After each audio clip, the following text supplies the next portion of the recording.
Sociolingüística és una paraula composta de dos lexemes, socio, de societat, i lingüística, de llengua.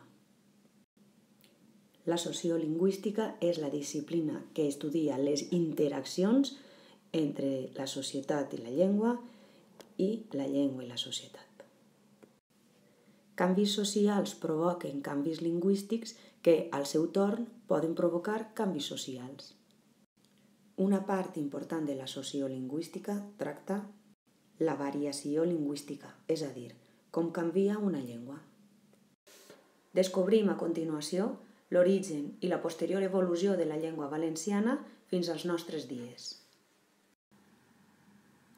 Aquest mapa representa l'Imperi Romà, la llengua oficial del qual era el llatí. Al segle V es va iniciar la caiguda de l'Imperi Romà i la comunicació entre les províncies romanes es va trencar.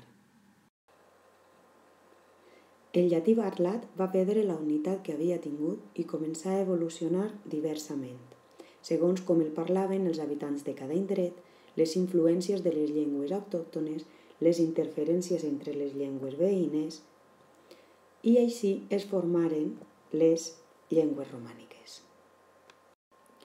Aquest mapa representa les llengües romàniques.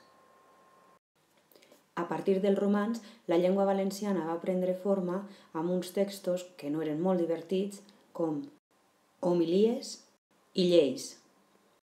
Amb l'anomenada Reconquesta cristiana també es van escriure cròniques documentals de tots els fets que anaven passant.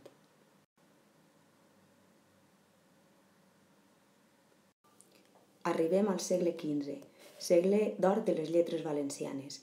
Apareixen les primeres novel·les de cavalleries, com Tirant l'ou blanc, per a gaudi de la florent burgesia. Però el que és més important, apareix la denominació de la llengua amb la qual estan escrites. Apareix la llengua valenciana. Amb la unificació de regnes de la península per part dels reis catòlics en 1492 i l'establiment del castellà com a llengua oficial a tots els territoris, la llengua i literatura valencianes s'endinsen en un període de decadència que durarà més de 300 anys, fins a una nova renaixença al primer terç del segle XIX. La literatura d'una llengua que havia sobreviscut oralment s'enforteix, s'estableix una gramàtica i, malgrat una nova prohibició, arribem als nostres dies com a comunitat lingüística.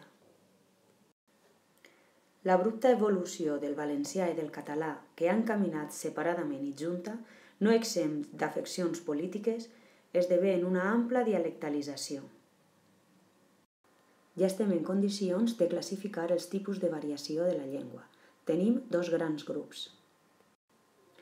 Variació col·lectiva, o de llengua, anomenada així perquè afecta la llengua sencera, parlada per tota una comunitat, i variació individual, o de parla, perquè fa referència a l'ús que fa cada individu de la llengua que coneix. Hem comprès la variació diacrònica del valencià en la seva evolució des dels orígens.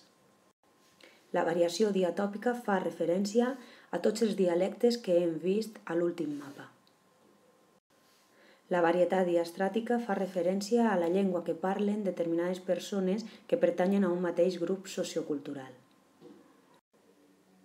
Hem dit que la variació diafàsica, funcional o estilística fa referència a l'ús que cadascú fa de la llengua en funció de la situació comunicativa en la qual està immers.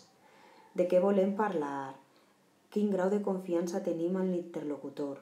Parlem o escrivim? I quines intencions són les nostres determinen l'elecció entre un registre o altre. Fixa't en aquest esquema. Aquests són els registres: argot, vulgar, col·loquial, estàndard, literari, científico-tècnic. Continuarem treballant a classe.